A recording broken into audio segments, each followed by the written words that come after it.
আলহামদুলিল্লাহ রাব্বিল আলামিন ওয়াসসালাতু ওয়াসসালামু আলা আশরাফিল আমবিয়া ওয়াল মুরসালিন নবিয়িনা মুহাম্মাদ ওয়া আলা আলিহি ওয়া সাহবিহি আজমাইন ওয়া বা'দ। আলহামদুলিল্লাহ,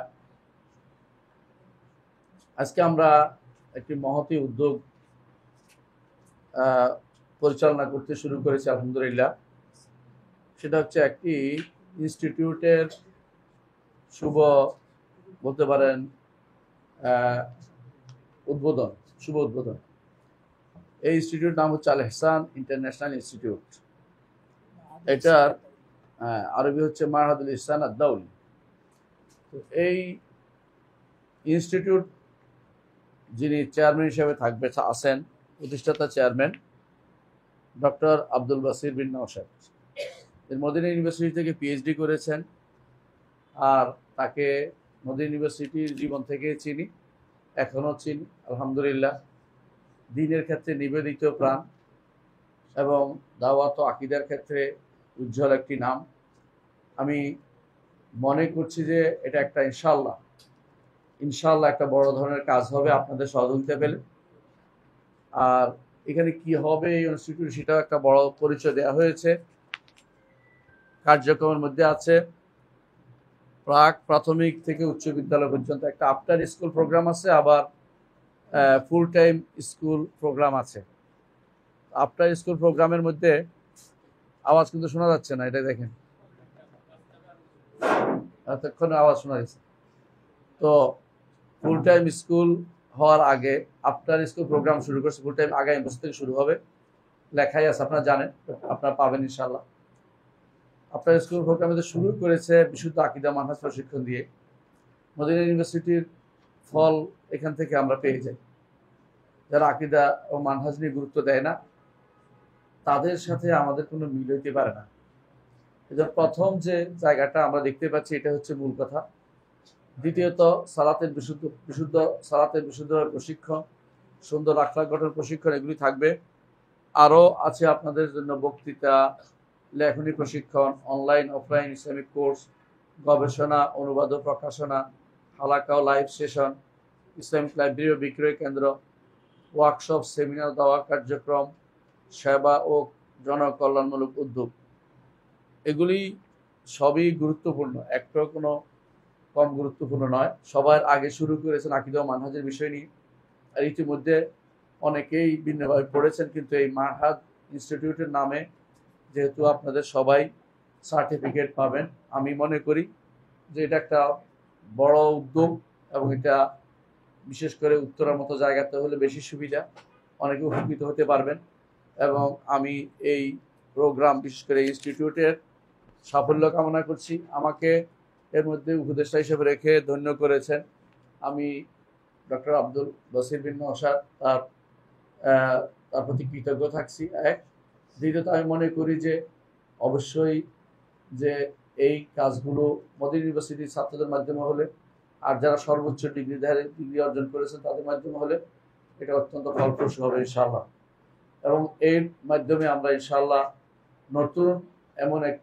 নতুন একটি প্রজন্ম গড়ে তুলব, যারা আকীদা ও মানহাজে সালাফি মানহাজ অনুসরণ করবে, সহিহ আকীদা ও মানহাজের উপর চলবে, এবং তারা হবে দুনিয়ার মানুষের দাওয়াতের ক্ষেত্রে উদার, কিন্তু তারা আকীদা ও মানহাজের ক্ষেত্রে অত্যন্ত সচেতন। দাওয়াত সবাইকে দিবে, কিন্তু যারা আকীদা ও মানহাজ গ্রহণ করবে না, তাদের সাথে বন্ধুত্ব তাদের থাকবে না। এরকম নীতি অবলম্বন করে ইনশাআল্লাহ তারা এগিয়ে যাবে। আপনারা এই দাওয়াত নিয়ে চলবেন। এই দাওয়াতের উপরে সালফে সালিহিন ছিলেন, এটার উপরে ওয়ালা এবং বারা ছিল। এর উপরে যদি গ্রাম চলতে পারি, ইনশাআল্লাহ আমরা সফল কাম হতে পারবো। তো সেই জন্য আজকে আমি আপনাদের এই মহতী উদ্যোগকে, যারা উপস্থিত হয়েছেন সবাইকে শুকরিয়া জ্ঞাপন করছি, এবং যারা এই মহতী উদ্যোগে নিজেদের শ্রম অর্থ সব ব্যয় করেছেন, সবার জন্য আল্লাহর কাছে দোয়া করছি, আল্লাহ কবুল করুন। আর আল ইহসান ইন্টারন্যাশনাল ইনস্টিটিউট মারহাদুল ইহসান আদ-দাওলি এর উদ্বোধন অনুষ্ঠান ঘোষণা করছি। আল্লাহুম্মা আমিন, আল্লাহুম্মা তাকাব্বাল ইয়া রাব্বাল আলামিন, আমিন। আপনারা বলুন আমিন, ইনশাআল্লাহ কবুল করবেন ইনশাআল্লাহ। এটাই হচ্ছে আজকের আলোচনা। যে প্রথম কথা, আসসালামু আলাইকুম ওয়া রাহমাতুল্লাহি ওয়া বারাকাতুহু। আলহামদুলিল্লাহি রাব্বিল আলামিন, ওয়াসসালাতু ওয়াসসালামু আলা আশরাফিল আমবিয়া ওয়াল মুরসালিন নবিয়িনা মুহাম্মাদ ওয়া আলা আলিহি ওয়া আসহাবিহি আজমাইন ওয়া বা'দ। আলহামদুলিল্লাহ, আজকে এই আসরের পরে পরন্ত বিকেলে এই আল্লাহ তাআলার প্রিয় বান্দাদের সাথে বসা আল্লাহ তৌফিক দিয়েছেন বলে আলহামদুলিল্লাহ। এবং এমন একটি জিনিস আলোচনা হবে যেটা যার সাথে মানব জীবনের সফলতা নির্ভর, মানব জীবনের সফলতা এর সাথে নির্ভর। যদি এটা শুদ্ধ হয় তাহলে ভালো, শুদ্ধ না হলে কোনো কাজে রাখবে না। আমরা ভালো করে জানি যে আকীদা শব্দের অর্থ হচ্ছে বিশ্বাস। আকীদা শব্দের অর্থ হচ্ছে বিশ্বাস। আর বিশ্বাস হচ্ছে যা অন্তরের ভিতরে দৃঢ়ভাবে বসে যায়। বিশ্বাস সেটাকে বলে যা অন্তরের ভিতরে দৃঢ়ভাবে বসে, শক্তভাবে কোনো কিছু বসে, অন্তরের ভিতরে গিরা লাগিয়ে যায়। এইটার নাম হচ্ছে আকীদা। আকীদা কিন্তু গিরা থেকে আসছে, ওকদা মানে গিরা, ওয়াহলুল উকদাতাম মিন লিসান, কোরআনে কারিমে আসছে। এই জন্য কোনো কিছু গিরা লাগার নাম হচ্ছে আকীদা, বলে গিট্টু লাগে। অর্থাৎ অন্তরের, আপনার মনের ভিতরে কোনো বিষয়ে সত্য কি মিথ্যা, ভালো কি মন্দ একটা জিনিস অন্তরের ভিতরে আছে, এই জিনিসটাই হচ্ছে আকীদা। আপনার আকীদা বিষয় আছে যে কবরে আযাব হবে, আপনার আকীদা বিষয় আছে কবরে শান্তি পাবেন, আপনার আকীদা বিষয় আছে জান্নাতে আল্লাহ তাআলা আপনাকে নেয়ামত দিবেন। আবার আরেক গোষ্ঠী আছে জান্নাতে বিশ্বাস করে না, ওইটাও একটা আকীদা, ওইটাও একটা আকীদা। তো সুতরাং আকীদা বিশ্বাস এমন একটি জিনিস যেটা প্রতিটি বিবেকবান নারী পুরুষের মধ্যে আছে। এটা আবার দুইভাবে বিভক্ত, সত্য হতে পারে, মিথ্যা হতে পারে। সত্য যেটা হবে এটার ফলগুলি আমরা আলোচনা করব, মিথ্যা যেগুলি আছে সেগুলি কোনোদিনই ভালো কিছু নিয়ে আসে না। মিথ্যা আকীদা বিশ্বাস আছে, মিথ্যা আকীদা বিশ্বাস আছে। আপনি যদি মনে করেন যে আত্মাগুলি ঘুরে বেড়াচ্ছে, যে কোনো সময় কোনো মরা মানুষের ভিতরে ঢুকে যাবে, এই জন্য মরা মানুষকে পুড়িয়ে ফেলতে হবে, তাহলে এটা হবে মিথ্যা বিশ্বাস।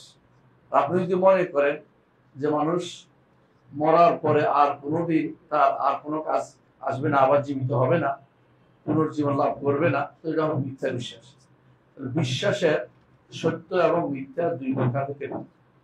এখন আপনি বলতে পারেন যে সবাই তো দাবি করে যে আমার বিশ্বাসটা সত্য। বলছিলাম যে আকীদা প্রতিটি মানুষের মধ্যে আছে, যে পাগল অথবা বাবু ছাড়া, বাচ্চা ছাড়া প্রত্যেকের আকীদা বিশ্বাস আছে, প্রত্যেকটা বিশ্বাস আছে, অন্তরের মধ্যে একটা বিশ্বাস আছে। কথা বুঝেন কিনা? বিশ্বাস ছাড়া কেউ নাই। প্রশ্ন হচ্ছে বিশ্বাসটা শুদ্ধ কিভাবে হবে? বিশ্বাসটা শুদ্ধ হবে যখন এই বিশ্বাসের কথাটা, বিশ্বাসটা ওই সময় শুদ্ধ হবে যখন বিশ্বাসের উৎসটা হবে শুদ্ধ। বিশ্বাসের উৎসটা হবে শুদ্ধ। বিশ্বাস কখন শুদ্ধ হবে? যখন বিশ্বাসের উৎসটা হবে শুদ্ধ, এক নম্বর। আর দ্বিতীয়, যখন বিশ্বাসের ধারক বাহকরা হবে শুদ্ধ। এই দিক থেকে ইসলাম ছাড়া আপনি কোথাও বিশুদ্ধ বিশ্বাসের কিছু খুঁজে পাবেন না। কারণ হচ্ছে অন্যান্য গ্রন্থ যারা বিকৃত হয়ে গেছে তারাই স্বীকার করে, দুনিয়ার সবাই। সুতরাং সেগুলোকে আপনি কোনোভাবেই সঠিক বিশ্বাসের উৎস মনে করতে পারেন না। আর যেগুলো আল্লাহর দেয়া কিতাব নয়, সবাই বলে, নিজেরাও বলে, সেগুলোতে বিশ্বাসের উৎস খোঁজা হচ্ছে সময় ক্ষেপণ করা এবং সময় নষ্ট করা। তাহলে আমরা দেখতে পাচ্ছি বিশ্বাসের উৎসের দিক থেকে ইসলাম ছাড়া আর কোনোটাই গ্রহণ করা যাচ্ছে না।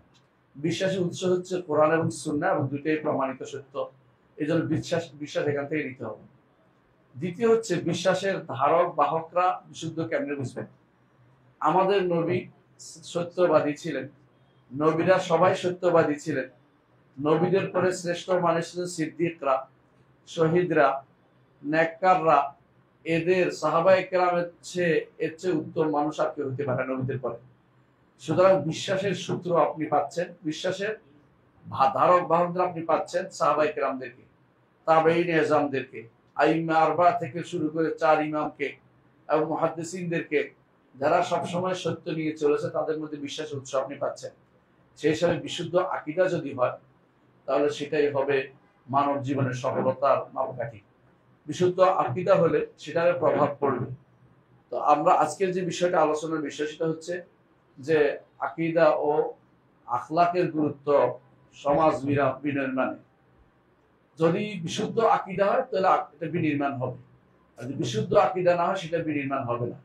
এজন্য বিশুদ্ধ আকীদার উৎসটা আমরা জেনেছি, কোরআন এবং সুন্নাহ থেকে নিতে হবে, আর নিতে হবে এর বাহক যারা সালফে সালেহীন ওদের কথা থেকে নিতে হবে।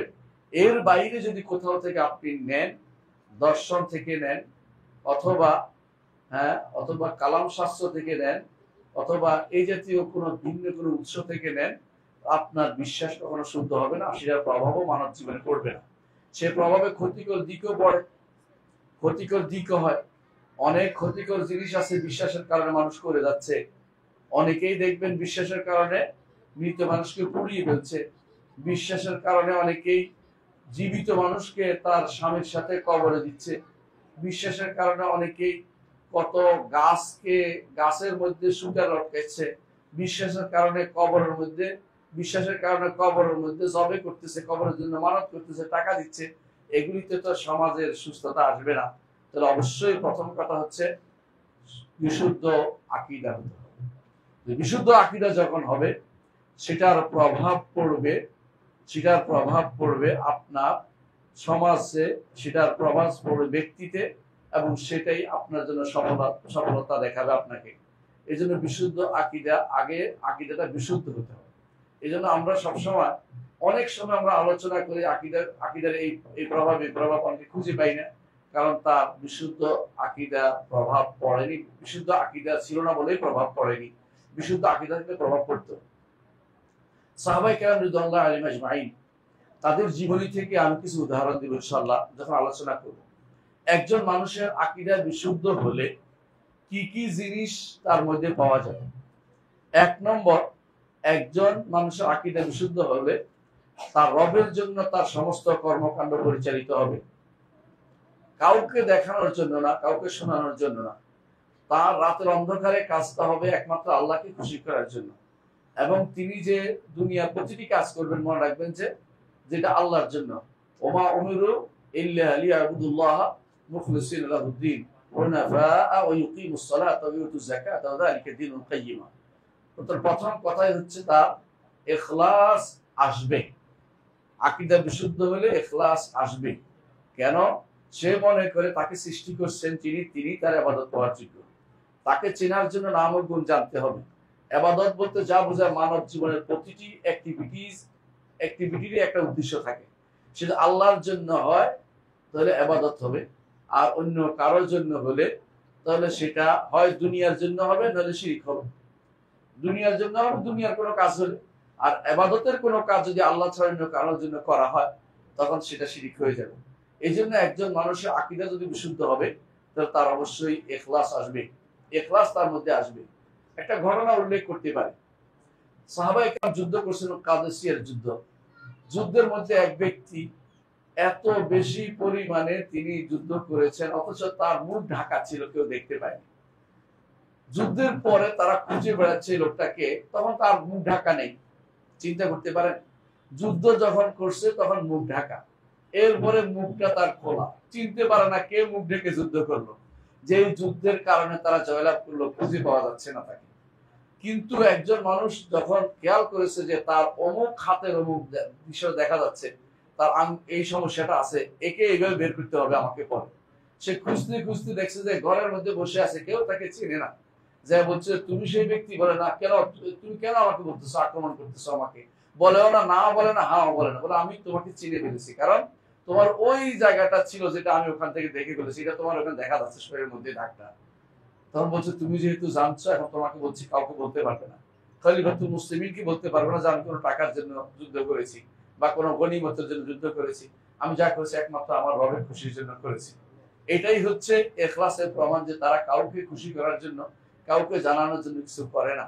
সাহাবায়ে কেরাম সেটার চরম পরাকাষ্ঠা আমাদের দেখিয়েছেন, চরম উদ্দেশ্যে। এই জন্য প্রথম যে জিনিসটা থাকবে, যদি আকীদা শুদ্ধ হয় তার প্রভাব পড়ার ব্যক্তির ইখলাস অবশ্যই তার মধ্যে থাকবে।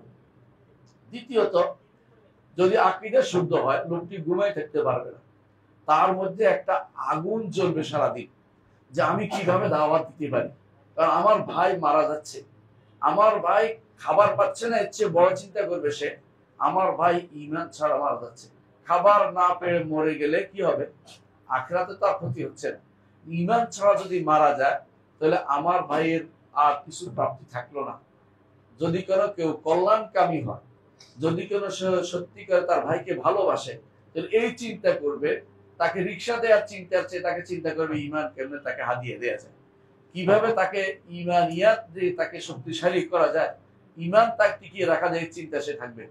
একটা উদাহরণ দিলে বুঝতে পারবেন, আমি প্রত্যেকটা উদাহরণ দিতে চেষ্টা করব। একটা উদাহরণ দিলে বুঝতে পারবেন। সোহাইব আর-রুমি রাদিয়াল্লাহু তাআলা আনহু কি করেছেন, তিনি দাওয়াতের জন্য সব ত্যাগ করেছেন। যখন মক্কা থেকে তিনি ঈমান আনছেন, রওনা হয়েছে মদিনা যাবেন, তখন তাকে বলা হলো তুমি আমাদের এখানে এসে বিয়ে করেছো মক্কায়, সুতরাং মক্কা তোমার অর্থ সম্পদ হয়েছে, সব সম্পদ রেখে যেতে হবে। সমস্ত সম্পদ রেখে গেছে, বলছে তারপরেও যেতে দাও।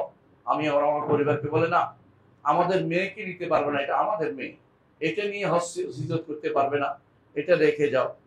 তাকেও রেখে গেল। তারপর বললো যে তোমার গায়ের কাপড় যেটা, এটা মক্কার ব্যবসা দ্বারা হয়েছে, এটাও রেখে যেতে হবে। বল তারপরেও যেতে দিবে? হ্যাঁ, তারপরেও যেতে দিবে। কাপড় খুলেছে, একজন থেকে হাওলাত করে সামান্য কাপড় দিয়ে শুধুমাত্র তার লজ্জাস্থান ঢেকেছে। তারপর মদিনায় পৌঁছে গেছে। রাসূলুল্লাহ সাল্লাল্লাহু আলাইহি ওয়াসাল্লাম দেখে বললেন সোহাইব লাভবান হয়েছে, দাওয়াতের জন্য সব ত্যাগ করতে রাজি হয়ে যায়, আকীদার জন্য জীবনের সর্বস্ব পরিত্যাগ করতে রাজি হয়ে যায়।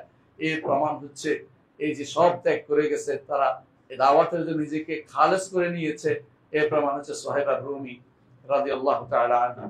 এই জন্য একজন মানুষের আকীদা যদি বিশুদ্ধ হয়, তিনি এই কাজে কোনো কিছু সামান্যতম তিনি পরোয়া করবেন না।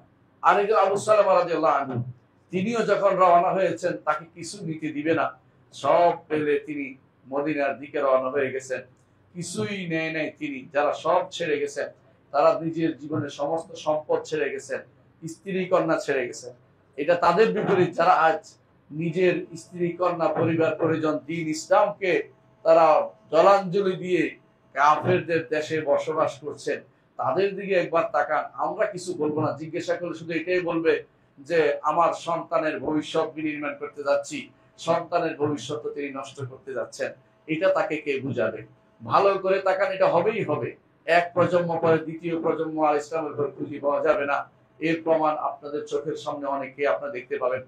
সুতরাং যারা আকীদা বিশুদ্ধ হবে, তারা এর জন্য নিজের সবকিছু পরিত্যাগ করতে রাজি হবে। তৃতীয়ত, যাদের আকীদা বিশুদ্ধ হবে, তাদের মধ্যে প্রভাব পড়বে যে আল্লাহর সাথে কৃত ওয়াদা তারা পূরণ করবে। আল্লাহর সাথে কৃত ওয়াদা তারা পূরণ করবে। আপনারা জানেন আকীদা বিশুদ্ধ হয়েছে, এর প্রমাণ এই জন্য আনাস ইবনে নাদর রাদিয়াল্লাহু আনহু, আনাস ইবনে মালিকের তিনি চাচা ছিলেন, তিনি আনাস ইবনে নাদর রাদিয়াল্লাহু আনহু, তিনি বলেছেন আমি তো বদরের যুদ্ধে থাকতে পারিনি, তো উহুদের যুদ্ধ যদি হয় আমি দেখিয়ে দেব কিভাবে যুদ্ধ করতে হয়। উহুদের যুদ্ধে তার শরীরে এত পরিমাণ আঘাত ছিল যে তাকে চেনা কোনো উপায় ছিল না। তার বোন শুধুমাত্র তার হাতের আঙ্গুলের একটা দাগ দেখে চিনতে পেরেছে এটা আমার ভাই। তারপর তার দাফন হয়েছে। এরকম তার আল্লাহর সাথে কি ওয়াদা পূরণ করেছে। এই জন্য আকীদা যদি বিশুদ্ধ হয়, ঈমান ও আমলে সালেহ দাওয়াতের জন্য তারা কখনো বসে থাকতে পারে না। তারা ঈমান আমলে সালেহ যাওয়ার জায়গায় তারা জীবনের সর্বস্ব বিনিয়োগ করবে। এটা আকীদা বিশুদ্ধ হওয়ার একটা প্রভাব তার মধ্যে পড়বেই। সুতরাং ব্যক্তির মধ্যে পড়েছে কিনা আপনারা শুধু খুঁজে দেখবেন। চতুর্থত, যার আকীদা বিশুদ্ধ হবে, তিনি দাওয়াতের পথে সবর করবেন। দাওয়াতের পথে কোন রকমের যত রকমের বাধা আসে, এই বাধাগুলোকে তিনি তুচ্ছ জ্ঞান করবেন। বাধা দুই রকমের আসে, কখনো আসে শাহওয়াত আসে, প্রবৃত্তির তাড়না আসে। প্রবৃত্তি চায় এত খারাপ অবস্থায় কেন থাকবে, ভালো অবস্থায় যেতে পারি। হ্যাঁ, ভালো অবস্থায় গেলে সেখানে অনেক টাকা পয়সা হবে, সেখানে অনেক শান্তির জীবন আছে। এই দেশের ভিতরে কষ্ট করে থাকা মানুষ এরকম করে ওরকম করে, মানুষ কথা শোনে না, এই জাতীয় কথা বলে দেশ থেকে পালিয়ে গিয়ে ভালো দেশে থাকার জন্য অনেকেই জীবনটা একটাই কষ্ট করে কাটিয়ে দেয়, জীবন আমরা ভালো জায়গায় কাটাবো এই চিন্তা করতে থাকে। এটাই হচ্ছে শাহওয়াতের পিছনে দৌড়ানো। প্রবৃত্তি আপনাকে কোন দিকে নিয়ে যাচ্ছে সেদিকে আপনি চলে যাচ্ছেন, কারণ আকীদা আপনার অন্তরে বসে নাই। আবার শুবহাতের পিছনে চলে, কারণ শয়তান দুটি জিনিস দেয়, শাহওয়াত প্রবৃত্তি দেয়, শুবহাত দেয়, সন্দেহ দেয়। সন্দেহের পিছনে মানুষ চলে, সন্দেহ তার মধ্যে দানা বেঁধে উঠে যে কিভাবে কি করতে হবে। এত মানুষ যদি কোনো খারাপে থাকে, আমরা কয়েকজন ভালো হলে কি করব, সবার সাথে মিশে যদি কোনো দাওয়াতের কাজ করতে পারি তাহলে অসুবিধা কি, এই চিন্তা অনেকের মধ্যে কাজ করে যে আমরা বেশি মানুষ যেখানে সেখানে দাওয়াত দিব। এই চিন্তা যারা করছেন তারা ভুলের উপর আছেন। আপনি আপনার মাবদার উপরে প্রতিষ্ঠিত নেই, নীতির উপরে প্রতিষ্ঠিত নেই। আকীদাকে আপনি এখন নিজেই আকীদাকে আপনি দোষারোপ করছেন যে আকীদা কারণে আমি সবার সাথে ঐক্য করতে পারছি না। মনে রাখবেন, আকীদা যদি বিশুদ্ধ হয়, আপনি আপনার মাবদার উপর অটল থাকবেন, এদিক সেদিক করবেন না, একটু এদিক সেদিক নড়বেন না। আমি একটা উদাহরণ দেব। আব্দুল্লাহ ইবনে হুযায়ফা আস-সাহমী রাদিয়াল্লাহু আনহু, তাকে একবার ধরে নিয়ে গেছে খ্রিস্টানরা। ধরে নেওয়ার পরে বললো যে তুমি তোমার রাসূলকে একটা গালি দাও, তোমার ছেড়ে দিব। তিনি বলছেন যে আমার সারা শরীরে বিন্দু বিন্দু জায়গাতে যদি তোমরা এখানেও কোনো গুলি করো, এখানেও যদি আমাকে হত্যা করো, টুকরা টুকরা করো, তারপরও আমার নবীর গায়ে একটি সুই ফুটুক, এটাও আমি অনুমোদন করব না, কারণ এটা আমার আকীদার বিষয়।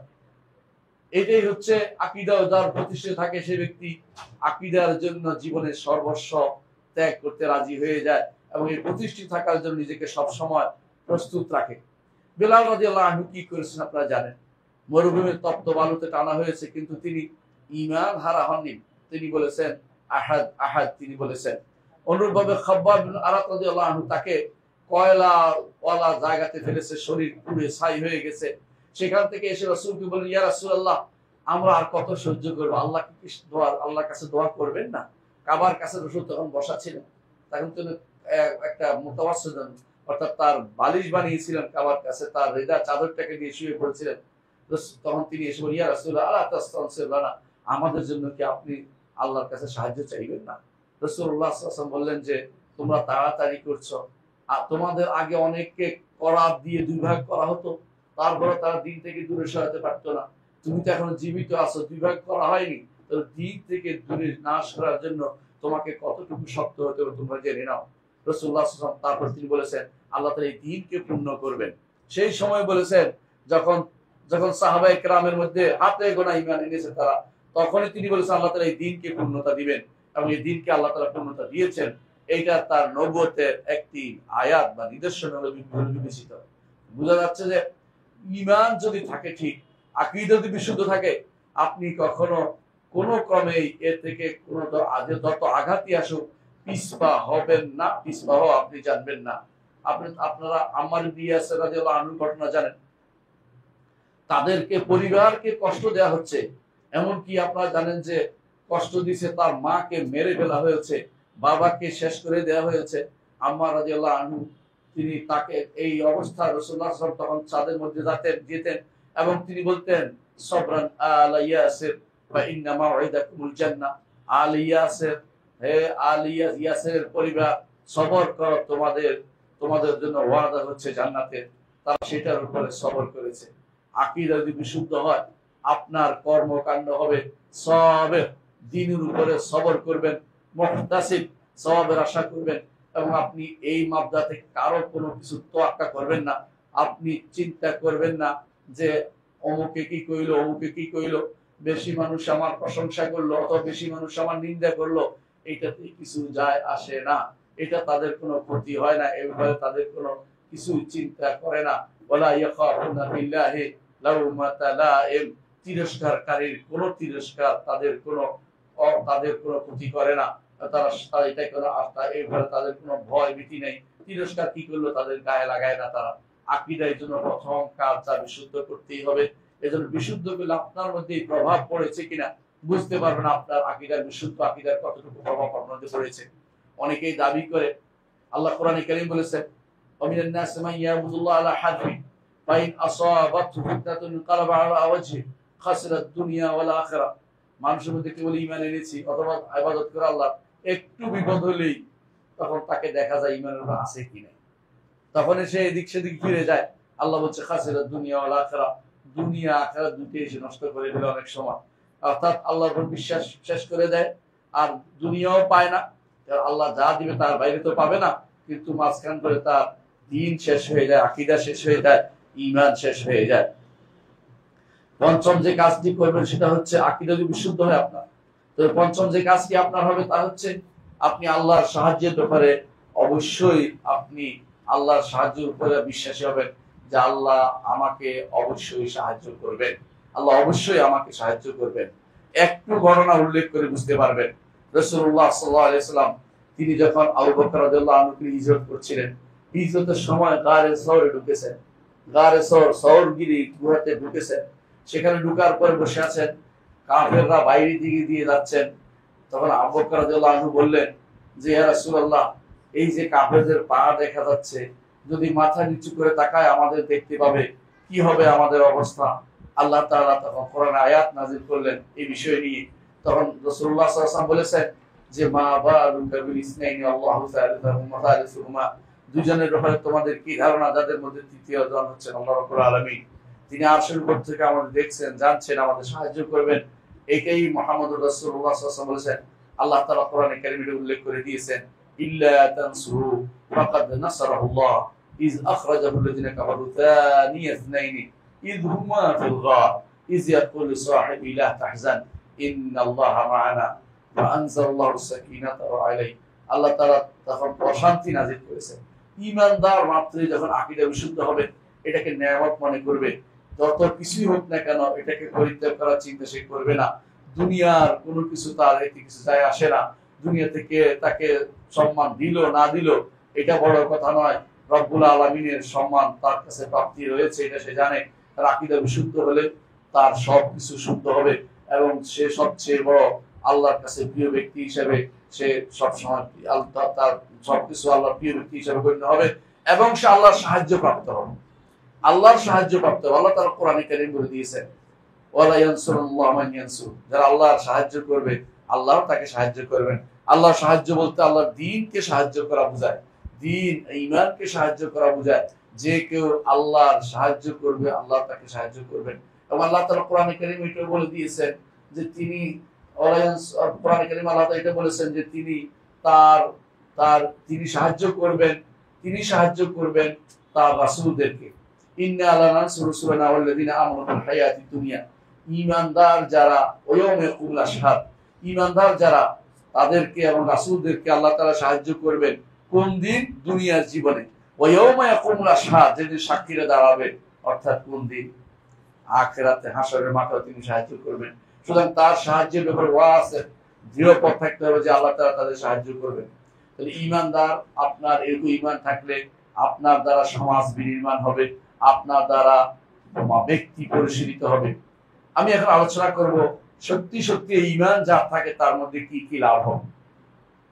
এক নম্বর হচ্ছে একজন মানুষ যখন সত্যিকার আকীদা, বিশুদ্ধ আকীদা গ্রহণ করবে তখন সে মৃত্যুর ভয় থেকে মুক্ত হবে।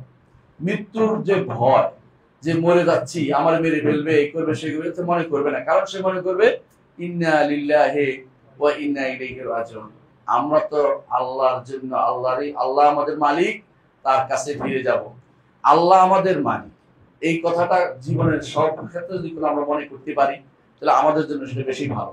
যখন মনে করব যে ইন্নাল্লাযীনা ক্বালু রাব্বুনাল্লাহ সুম্মা ইসতাকামু, খেয়াল করেছেন কিভাবে শিক্ষা দিয়েছে? আল্লাহ আমাদের রব, আর রব শব্দের অর্থই হচ্ছে তিনি আমাদের স্রষ্টা, তিনি আমাদের মালিক, তিনি আমাদের পরিচালক। এই ঈমান যার থাকবে তার ইস্তেকামত থাকবে, ইবাদতে লিপ্ত হবে, সুদৃঢ় ইবাদত করে যাবে আল্লাহ, সেই ব্যক্তি আল্লাহ বলছে লা খাউফুন আলাইহিম ওয়া লা হুম ইয়াহজানুন, তার ভয় ভীতি থাকবে না। ঈমানদার আর ভয় ভীতি থাকবে না। এই কাজটি করেছেন বিলাল রাদিয়াল্লাহু আনহু। ঈমান আনার পরে তার কোনো মৃত্যুর ভয় কাজ করেনি। আব্দুল্লাহ ইবনে মাসউদ রাদিয়াল্লাহু আনহু মৃত্যুর ভয়ে তার কোনো ঈমান আনার পরে মৃত্যুর ভয় কাজ করেনি। আবু যর রাদিয়াল্লাহু আনহু ঈমান আনার পরে চিৎকার করে বলছিলেন আমি ঈমান এনেছি, আশহাদু আল্লা ইলাহা ইল্লাল্লাহ ওয়া আশহাদু আন্না মুহাম্মাদুর রাসূলুল্লাহ। কুরাইশরা তাকে আঘাত করতে করতে একবারে বেহুশ করে দিল। একজন ঈমান গোপন রাখতো, তিনি এসে বললেন তোমরা যে গাফারের গোত্রের লোককে মেরে ফেলতেছো, খবর আছে কি? এই তোমাদের কাফেলা, বাণিজ্য কাফেলা ওদের পাশ দিয়ে যায়, যদি এরপরে বাণিজ্য কাফেলা বন্ধ করে দিয়ে কি হবে? তখন তাকে ছেড়ে চলে যায়। তিনি তখন হারামের ভিতরে অবস্থান করে 1 মাস হারামের ভিতরে অবস্থান করেছে, কিছু খাইতে পায় নাই, পানি খেয়েছে এবং সেই জমজমের পানি খেয়ে তিনি বলছেন আমার পেটে চর্বি বেড়ে গেছে, এটা খাবার এবং পানীয়ের কাজ দেয়। ওমা রাসূলুল্লাহ বলে কিভাবে বুঝলে? তো খাবার এবং পানি দুটোর কাজ দেয় এটা, অর্থাৎ সেটা পেটের চর্বি বেড়ে একেবারে 2 ভাঁজ হয়ে গেছে পেট, এত তিনি আর কিছু খেতে পার নাই, তারপর সেটা খেয়ে তিনি অবস্থান করেছিলেন। কি জন্য? একমাত্র ঈমানের জন্য তিনি এই অবস্থান নিয়েছেন। ঈমান যার থাকবে মৃত্যুর ভয় থাকবে না। এর আরেকটা প্রমাণ হচ্ছে আসহাবুল উখদুদ। আসহাবুল উখদুদের ঘটনা আমি আলোচনা করব না, শুধু উল্লেখ করে দিচ্ছি। সূরা বুরুজের মধ্যে আপনারা পড়েছেন যে কোরআনে কারীমে আল্লাহ তাআলা বলেছেন ওমা নাকামু মিনহুম ইল্লা ইউমিনু বিল্লাহিল আজিজিল হামিদ, যে তারা একমাত্র আল্লাহর ঈমান আনার কারণে তাদের প্রতিশোধ নিয়েছে, তাদেরকে গর্তের ভিতরে ঢুকে আগুনে পুড়িয়ে মেরেছে, কিন্তু তাদের ঈমানের কারণে তারা একদিক সেদিক হয় নাই। ঈমান যখন আপনার পূর্ণতা আসবে, আপনি মৃত্যুকে ভয় করবেন না, জীবনকে বড় করে দেখবেন না। বাল তুসিরুনাল হায়াতাদ দুনিয়া ওয়াল আখিরাতু খায়রুন ওয়া আবকা।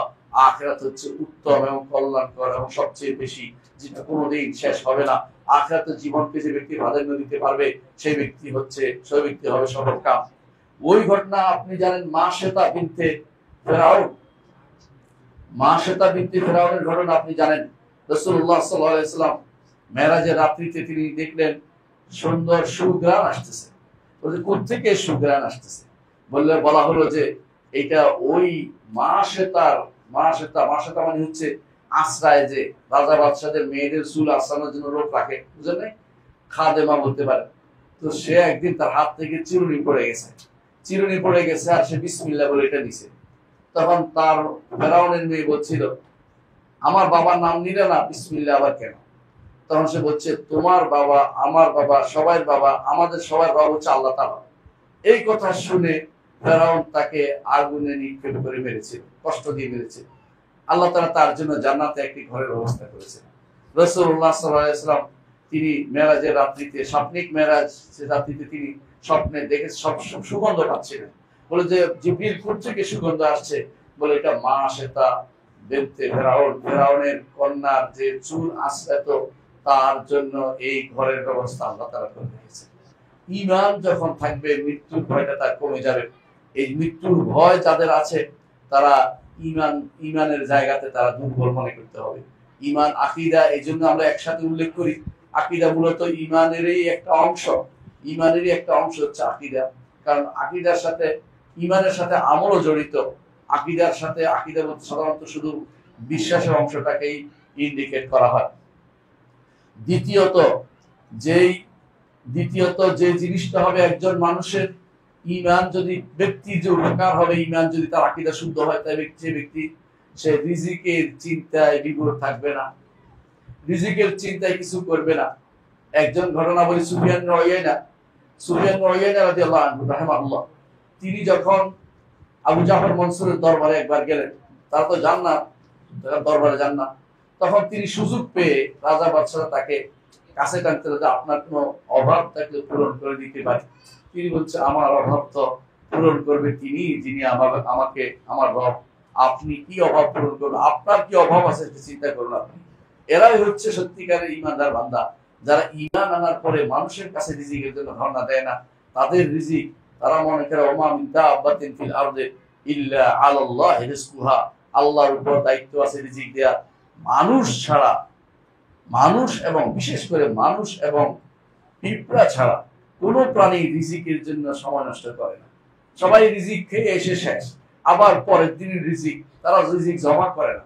আপনি দেখবেন পাখি রিজিক পেট পুড়ে আসছে, খুশি, শেষ, জমা করে রাখে না, আবার যখন পরের দিন আবার দৌড়ায়, আবার আল্লাহ তার রিজিকের ব্যবস্থা করে। মানুষ শুধুমাত্র আল্লাহর উপরে ভরসা কম বলে রিজিকের চিন্তায় বিভোর হয়ে হারাম রিজিকের জন্য হারামের দিকে তাকায় এবং হারাম খায়, হারাম জায়গায় চাকরি করে, হারাম রিজিক জমা করে, বিল্ডিং বানায়, তারা অনেক কিছু করে। তারা চিন্তা করে যে হালালের ভিতরে বোধহয় আমার রিজিক নাই, কারণ সে আল্লাহর ঈমানের ক্ষেত্রে তার ঘাটতি রয়েছে, তার আকীদা বিশ্বাসে ঘাটতি রয়েছে। তৃতীয়ত, একজন মানুষ যখন ঈমান আনে, তার উপরে ঈমানের প্রভাব এরকম পড়ে, আমিত্ব সে বাদ দেয়। আমিত্ব বুঝেন কি? আমি সেই, এইটা তার মধ্যে আর থাকে না। কারণ তার মধ্যে আসে আমি তুমি সবাই হচ্ছে আমার রবের দাস। আমার আল্লাহর দাস, আমরা সবাই দাস গোষ্ঠী। আল্লাহুম্মা ইন্নী আবদুকা ওয়া ইবনু আবদিকা ওয়া ইবনু আমাতিকা, দোয়াটা মনে করেন, আমি হে আল্লাহ আমি আপনার দাস, আপনার দাসের ছেলে, দাসীর ছেলে। এইটা বললে আল্লাহ বেশি খুশি হন। এইটা যদি কোনো আপনি মনে করতে পারেন সকাল বিকাল, আপনি সেরা। সেরা কেন? আপনি আমিত্ব হারাবেন।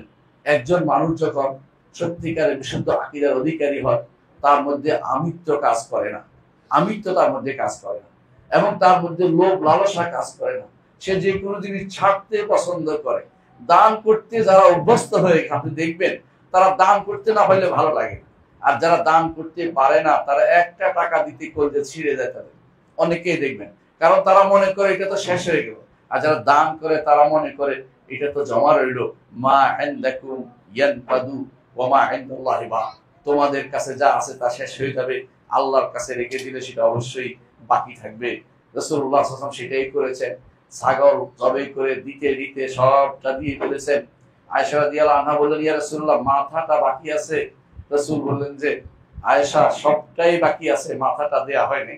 মাথাটা শুধুমাত্র কোনো কাজে লাগলো না এখনো, অর্থাৎ মাথাটা দেওয়া হয়নি, দিনে দিনে দুঃখ করতেছে। বোঝা গেল যার আকীদা বিশুদ্ধ হবে তাদের মধ্যে আমিত্ব, লোভ লালসা কাজ করবে না।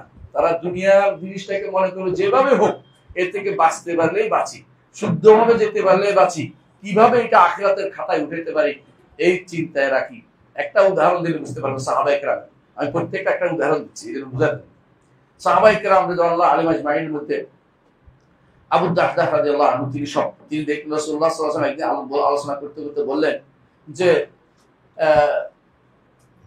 যে ব্যক্তি আল কোরআনের এই আয়াতটি লান তারাল বিররা হাত্তা তুনফিকু মিম্মা তুহিব্বুন, যে তোমরা যতক্ষণ পর্যন্ত যা ভালো না যা ভালোবাসো তা যদি দান না করো তো তোমরা ভালো নেকি পাবে না, আল্লাহর কাছে নেকের আশা করতে পারবে না।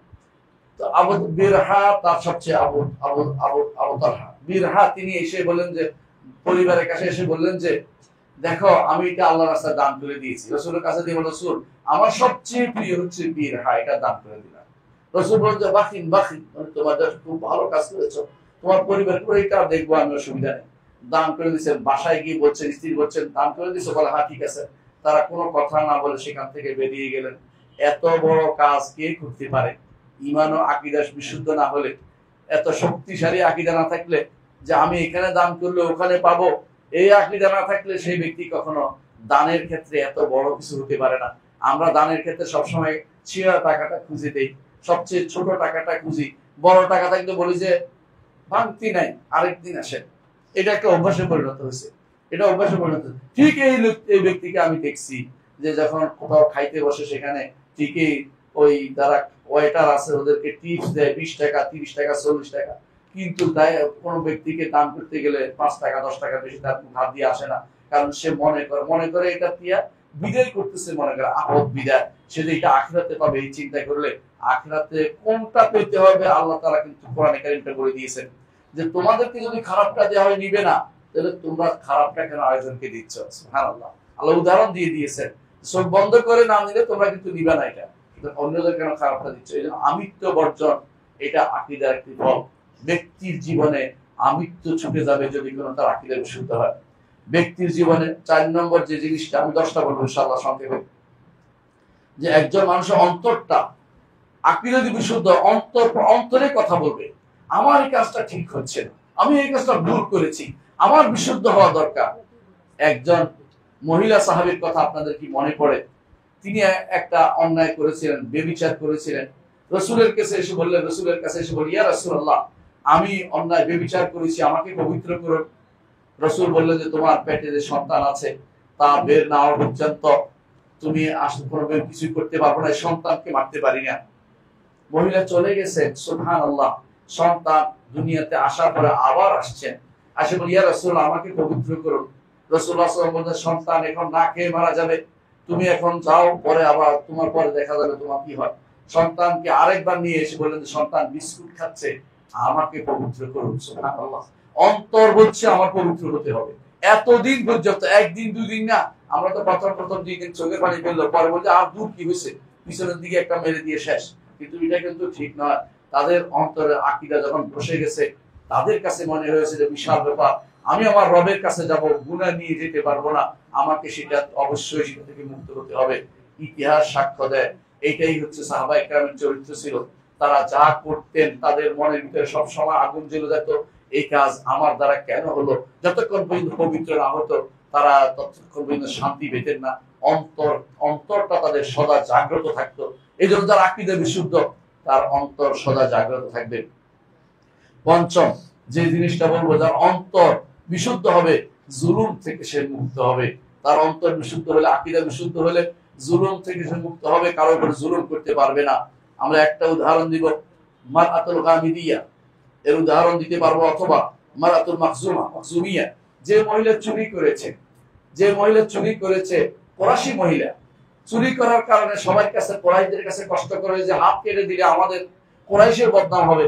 মুহাম্মদ রাসূলুল্লাহ সাল্লাল্লাহু আলাইহি ওয়াসাল্লাম বলেছেন, না, জুলুম করতে পারবো না। আগেকার লোকেরা জুলুম করত, যদি কোনো মানুষ তার যদি কোনো নিম্ন শ্রেণীর হতো তাদের উপরে একদম হজ জারি করে দিত, বড় উচ্চ শ্রেণী হলে তাদেরকে বিভিন্ন অজুহাতে দেশ পার করে দেয়। দেখছেন না আপনারা, বিভিন্ন অজুহাতে তাদেরকে পার করে দেয়।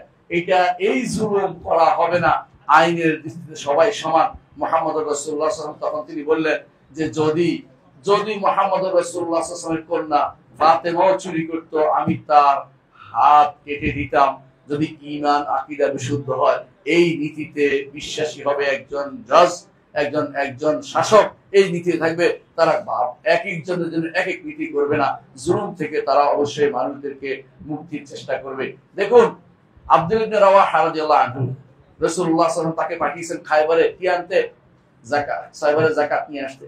তারা কি করলো, প্রথমে তারা একটা পুরস্কার দিল, হাদিয়া দিল। তিনি খেপে গেলেন, তিনি বললেন যে আমাকে ঘুষ দেয়া হচ্ছে। মানে তিনি বুঝে গেছেন যে এইটা দিয়ে তারা মনে করছে ঘুষ দিয়ে কোন রকম কম নেওয়া যায় কিনা, চিন্তা করছে। তিনি সেটা, কারণ আকীদা থেকে আসছে, অন্য কিছু থেকে হলে মনে করতো যে আরে নিয়ে যাই, পরে নাহলে তওবা করি ফেলাম। হ্যাঁ, ওই চিন্তা তাদের মধ্যে ছিল না। আকীদার কারণে তারা এ থেকে মুক্ত ছিল। উদাহরণ দিচ্ছি কয়েকটা, মনে রাখবেন যে আকীদার কারণে একজন মানুষের উপর জুলুম করা থেকে মুক্ত হয়। কারণ তারা জানে আয-যুলমু যুলুমাতুন ইয়াউমাল কিয়ামা, একটি জুলুম বহু অন্ধকার হয়ে কিয়ামতের দিন উপস্থিত হবে। হ্যাঁ, আর তাতে বলে ফেলবো, আকীদার কারণে একজন মানুষের অন্তরে প্রশান্তি আসে কিরকম। রাসূলুল্লাহ সাল্লাল্লাহু আলাইহি ওয়াসাল্লামের সাহাবীরা যখন যুদ্ধ করতে গেছে, তখন পারস্য রাজা তখন পাঠিয়েছে দেখা করার জন্য তাদের সাথে। এসে দেখে যে তারা এমন এক কওম, রাতের বেলায় তারা দাঁড়ায় ইবাদতে, দিনের বেলা যুদ্ধ করে, এবং তারা কোনো কিছু মৃত্যুকে কোনো পরোয়া করে না। তখন তিনি যাই বললেন যে আমি এমন এক জাতির কাছ থেকে আপনার কাছে এসেছি, জাতির লোক থেকে আপনার কাছে এসেছি বাদশাহ, যারা মৃত্যুকে জীবনের চেয়ে বেশি ভালোবাসে। সুতরাং তাদের সাথে আপনার যুদ্ধ কোনদিন চলবে না। আপনার লোকরা জীবনকে ভালোবাসে, মৃত্যুকে নয়। তারা জীবিত থাকতে চায়, আর মরতে চায়। তো বোঝা গেল যে আকীদার কারণে একজন মানুষ নিজের অন্তরের প্রশান্তি যখন লাভ করে, তখন সে মনে করে আমার রবের কাছে যাওয়াই আমার জন্য সবচেয়ে কল্যাণকর, এটা সে সবসময় মনে করে। সপ্তম সেটা হচ্ছে, খুব সংক্ষেপে বলে যাচ্ছি, আকীদার কারণে একজন মানুষ তার অন্তরে উচ্চাকাঙ্ক্ষা থাকবে, জান্নাতের চিন্তা করবে, দুনিয়ার কোনো চিন্তা করবে না যেগুলো সে দুনিয়াতে রেখে যেতে হবে। এই জন্য এইগুলিকে নিয়ে সবসময় এগিয়ে যাবে। অষ্টম যেটা হচ্ছে, ব্যক্তিত্ব গড়ে উঠবে আকীদার কারণে। আকীদার কারণে ব্যক্তিত্ব গড়ছে। ইব্রাহিম আলাইহিস সালাম কি করেছেন? হিজরত করেছেন, আগুনে দিয়েছেন, কিছু মনে করেন নাই, বরং হিজরত করেছেন, পরিবার হারিয়েছেন একবার, তারপর পেয়েছেন, সবই কিন্তু আকীদার কারণে করেছেন। ইউসুফ আলাইহিস সালাম আকীদার কারণে তিনি জেল জুলুম খেটেছেন, কিন্তু তারপরেও তিনি আকীদার সাথে কোন রকমের সামান্যতম কম্প্রোমাইজ করেন নাই। 9 নম্বর হচ্ছে, আকীদার উপরেই মূলত ভাতৃত্বটা নির্ভর করেছে। সাহাবায়ে কেরাম যখন হিজরত করেছেন মক্কা থেকে মদিনাতে, এই আকীদার কারণে একে অপরের ভাই হয়েছে, সম্পদ বন্টন করেছে। কিন্তু এই ভাতৃত্ব অন্য কোনো কারণে হলে ইসলামের দৃষ্টিতে সেটা গ্রহণযোগ্য ভাতৃত্ব নয়। ব্যবসায়ী ভাতৃত্ব আছে কেউ, রাজনৈতিক ভাতৃত্ব আছে কেউ, অথবা তথাকথিত দলীয় ভাতৃত্ব আছে। এই জাতীয় ভাতৃত্বের অভাব নেই। এই ভাতৃত্ব নয়, একমাত্র বিশুদ্ধ আকীদার ভাতৃত্ব, সেটা সাহাবায়ে কেরামের ছিল, আপনার মধ্যেও সেটা থাকতে হবে। সাহাবায়ে কেরামের মধ্যে কেউ এটাও বলেছেন, তোমাকে তো সম্পদ দিলাম, আমার তো দুটি বউ আছে, একটা তোমাকে দিয়ে দিব, তালাক দিয়ে। তিনি বলছেন না, এটা দরকার নেই, তবে যা দিয়েছো তা আমার জন্য যথেষ্ট। তারা সবকিছু, আল্লাহ কোরআনে এটা বলে দিয়েছেন, সবকিছু দিয়েছেন। ওয়াল্লাযীনা তাবাওয়াউদ দার ওয়াল ঈমান ইউহিব্বুনা মান হাজারা ইলাইহিম ওয়ালা ইয়াজিদুনা ফি সুদুরিহিম হায়াতাম মিম্মা উতু ওয়া ইউথিরুনা আলা আনফুসিহিম ওয়ালাউ কানা বিহিম খাসাসা। আল্লাহ তাআলা কোরআনে কারীমে এই ভ্রাতৃত্বের কথা উল্লেখ করে দিয়েছেন, কারণ আকীদার উপর প্রতিষ্ঠিত হয়েছে, অন্য কারো কারণে প্রতিষ্ঠিত হয় নাই, লং মার্চের কারণে প্রতিষ্ঠিত হয় নাই। এই লং মার্চ দিয়ে ভ্রাতৃত্ব প্রতিষ্ঠা হবে না, এগুলি বন্ধ করতে হবে। আমাদেরকে আকীদার উপরে আমাদের ভ্রাতৃত্ব প্রতিষ্ঠা করতে হবে। 10 নম্বর হচ্ছে আকীদার কারণে আখিরাতকে প্রাধান্য দিবে একজন মানুষ, আর কিছু নয়, শুধু সব চিন্তা করবে কিভাবে আমি আখিরাতকে প্রাধান্য দিতে পারি। এই তো এতক্ষণ আমি বলেছি, কিছু বলেছি, 10টি জিনিস বলেছি প্রভাব পড়বে সমাজের মধ্যে আকীদার কারণে। আকীদার কারণে ব্যক্তির উপর প্রভাব পড়বে, সমাজের কারণে কি প্রভাব পড়বে? আকীদার কারণে নিরাপত্তা থাকবে। একজন মানুষ যখন রাতের অন্ধকারে বেরোবে, সে চিন্তা করবে যে আমি সমাজটাকে কলুষিত করতে পারি না, আল্লাহ তো আমাকে দেখছেন। মানুষ কেউ না দেখুক, আল্লাহ তো আমাকে দেখছেন। অন্ধকার রাত্রিতেও সে কোনো চুরিতে হাত দিবে না। আকীদা বিশুদ্ধ হলে তার এটা হবে। এবং একে অপরকে, দ্বিতীয় হচ্ছে একে অপরকে ভালোবাসবে। আকীদার কারণে তার ভালোবাসা তৈরি হবে, সমাজের মধ্যে ভালোবাসা বিরাজ করবে। তৃতীয়ত, প্রবৃত্তির তাড়না থেকে মুক্ত হবে। আকীদার কারণে সমাজের মধ্যে প্রবৃত্তির তাড়নার যে মহা সমারোহ চলছে এখন, তা থেকে তারা মুক্ত হতে পারবে। চতুর্থ, পরস্পর যে নিজের গোলামি পরিত্যাগ করতে পারবে। আমার কথার উপরে আর কোনো কথা হইতে পারে না, এমন কিছু বলবে না। সমাজ তিনি মনে করবেন যে বিশুদ্ধ আকীদা মানহাজের কথা, সেটাই প্রাধান্য পাবে, আমার কথার উপরে সেটাই প্রাধান্য পাবে। 5 নম্বর হচ্ছে, তখন তারা অন্তরটা পরিচ্ছন্ন হবে।